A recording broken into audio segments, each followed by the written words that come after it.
Les vraies voix Sud Radio. 3 mots dans l'actu, Félix, qui sont hommage, remaniement et chiot. 42 portraits et 3 chaises vides dans la cour des Invalides. La France rendrait hommage ce midi aux victimes françaises des attaques du 7 octobre en Israël. Le remaniement est attendu d'une minute à l'autre, enfin comme hier et avant-hier à la même heure, sauf que cette fois c'est vrai. Enfin peut-être, il paraît que François Bayrou veut placer le plus de monde possible. Et puis son attitude dilettante avait fâché les oppositions lors du vote sur la motion de censure. On sait désormais ce que Gabriel Attal montrait à ses ministres sur son téléphone lundi à l'Assemblée. Les vraies voix Sud Radio.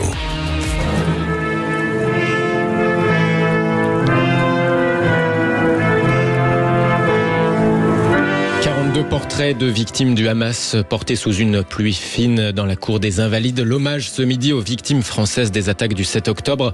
3 chaises sont restées vides pour symboliser les 3 Français disparus et présumés otages. 4 mois après, jour pour jour, le président de la République Emmanuel Macron a dénoncé le plus grand massacre antisémite de notre siècle. Nous avons dès lors à habiter ce deuil, non pas comme une victoire de la mort, mais comme une invitation à leur trouver une place dans nos vies. Et ils sont là, chacune et chacun, pour nous rappeler que nos vies, leur vie, méritent sans relâche de nous battre contre les idées de haine, de ne rien céder à un antisémitisme rampant, désinhibé, ici comme là-bas. Car rien ne le justifie, rien. Car rien ne saurait justifier ni excuser ce terrorisme, rien. Et durant la cérémonie, le député LR des Français d'Israël, Meyer Habib, s'en est pris aux élus de la France insoumise présents en comparant leur présence à celle de Maurice Papon au Veldiv. Une vidéo le montre en train d'invectiver le coordinateur de LFI, Manuel Bompard, juste avant d'embrasser le patron du RN, Jordan Bardella, au début de la cérémonie. Et puis le deuxième mot, ce remaniement qui commence à se transformer en véritable arlésienne. Oui, on devait initialement connaître autour du 20 janvier la deuxième moitié du gouvernement Attal, liste promise pour finalement lundi, puis hier mardi, puis normalement mercredi, c'est-à-dire maintenant. Alors la formalité s'est transformée visiblement en casse-tête. Amélie Oudéa-Castéra va-t-elle être mise à l'écart? Une inconnue, François Bayrou, on en parlait, qui perturbe les équilibres, relaxé par la justice.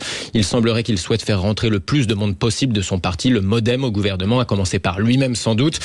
C'est donc un bras de fer interne à la majorité qui semble nous valoir cette attente insoutenable, et on en reparle évidemment dans quelques instants avec le grand débat des vraies voix. On espère.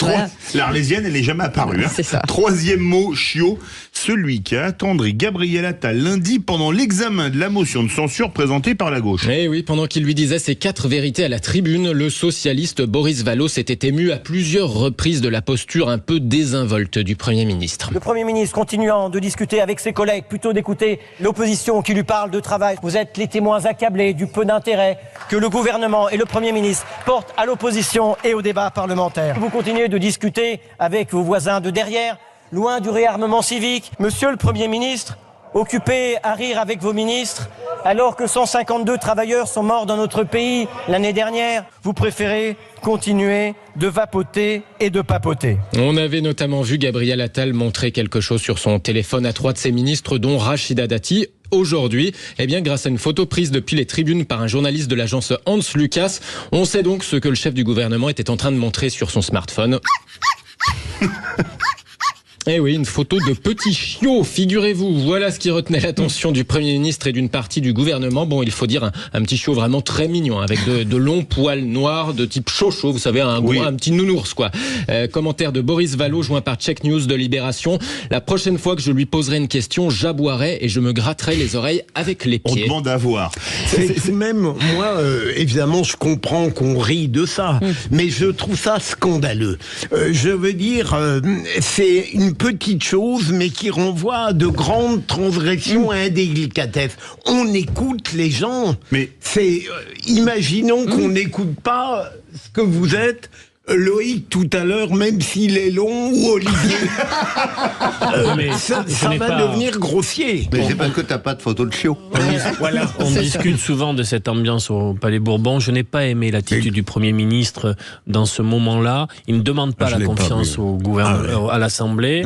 Les oppositions, les différents groupes viennent s'exprimer. La moindre des choses, c'est d'être respectueux, d'être dans une écoute. Ça ne va pas. Et excusez-moi, mais il y a une chose qui me choque. J'entends vapote et papote. Il y avait déjà Elisabeth Borne qui vapotait alors que c'était interdit. Tout le monde a dit que ça suffisait.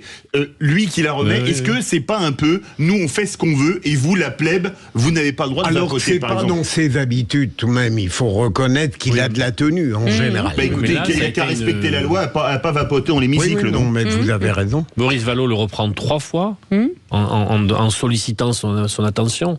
Il ne change absolument pas d'attitude. C'est pas une bonne chose.